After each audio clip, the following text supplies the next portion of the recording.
Friends, இப்போ நாம என்ன பண்ண போறோம்னா சப்பாத்தி மாவு வந்து நல்லா சாஃப்டா எப்படி வந்து பிசைறதுன்னு சொல்லி பார்க்க போறோம். ஃபர்ஸ்ட் இந்த கிளாஸ் அளவு இருக்கிற ஒரு கப்ல வந்து நம்ம வந்து கோதுமை மாவை வந்து எடுத்துக்கணும். ஒரு கப்பு வந்து 200 கிராம் இருக்கும். இதே மாதிரி நம்ம இன்னொரு கப்பை எடுத்து போட்டுக்கிட்டாங்க.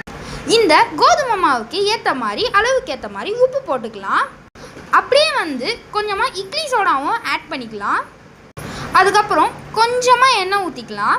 இந்த சோடா வந்து ஆப்ஷனல் தான், போட்டால் போடலாம், ஆனால் சாஃப்டாக வரும்.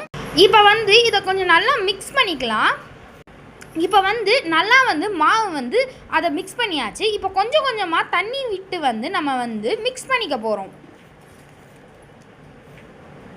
இது வந்து மிக்ஸ் பண்ணினே இருக்கும்போது இன்னும் கொஞ்சம் தண்ணி ஊற்றி நல்லா கெட்டியமாக பிசைஞ்சு வச்சுக்கலாம். இதே மாதிரி நல்லா வந்து மாவை வந்து பிசையலாம்.